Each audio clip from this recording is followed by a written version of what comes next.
इसीलिए लेके पैदा होता है कि हम 84 लाख योनियों के बंधन से, जन्म मरण के बंधन से पार हो जाएं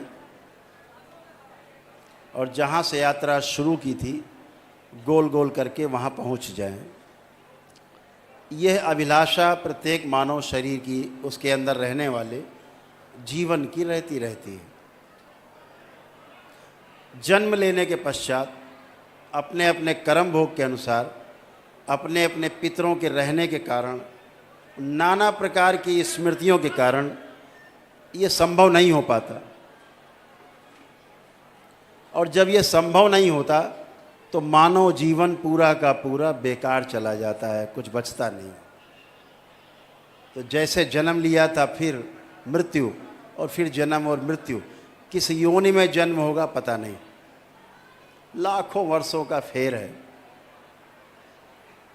मोक्ष के लिए हर व्यक्ति इस मनुष्य शरीर का प्रथम चरण में इस्तेमाल करना चाहता है।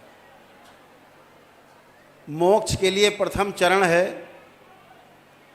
कि 84 लाख योनियों के जन्म मरण के बंधन से पहले मुक्ति पाई जाए। ये मोक्ष का पहला चरण है।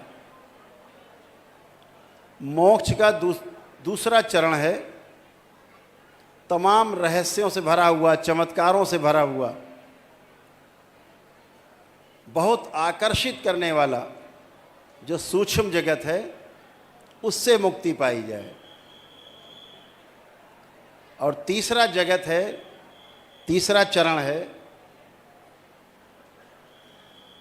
कि जहाँ से माया प्रस्फुटित होती है, जहाँ से बनने बिगड़ने का खेल शुरू होता है, उस तीसरे चरण को कारण जगत से मुक्ति पाई जाए और महाकारण जगत में पहुंचा जाए।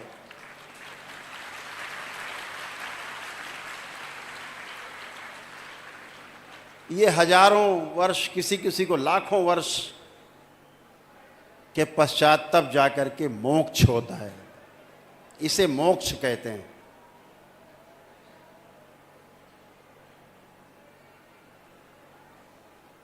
इस मोक्ष की पहली सीढ़ी ये मनुष्य शरीर है।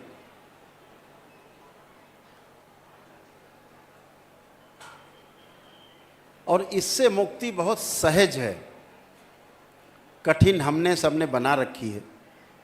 कठिनाई है नहीं, कठिनाई दिखती है। आप सब दरबार से जुड़े हुए हो, बाबा माँ से जुड़े हो, भोलेनाथ और माँ कामाख्या से, माताओं से जुड़े हो। आप सबको बहुत अनुभव है, बहुत अनुभव आप लोगों को है कि ये सब नकली है। जो दिखता है वो है नहीं, और जो वास्तव में है वो दिखाई पड़ता नहीं। इसे भ्रम कहते हैं।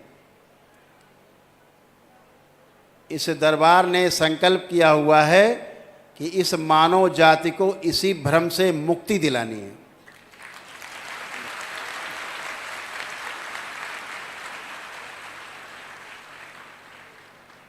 मनुष्य की जो प्रथम चरण की जो मुक्ति है 84 लाख योनियों के जन्म मरण के बंधन से, ये भ्रम उसका सबसे बड़ा कारण है। दूसरे चरण में जागृति जो है, उसकी जागृति क्रम, वो उसका कारण है। और तीसरा जगत है, वहाँ माने रहता है जीवन की हम जागृत हैं, ये उसके ना मुक्त हो पाने का तीसरा कारण है। अगर कुछ पाना है तो याचक बन के जाना होगा।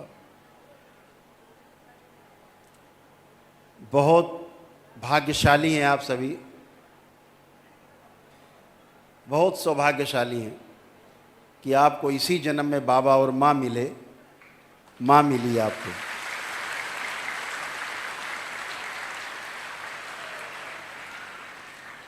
बाबा आप सबके पथ प्रदर्शक हैं, मार्गदर्शक हैं, और माँ आपके उस मार्ग में आने वाले एक एक कंकड़ को, कांटे को हटा करके आपके लिए रास्ता सुगम करती है, संरक्षण देती है।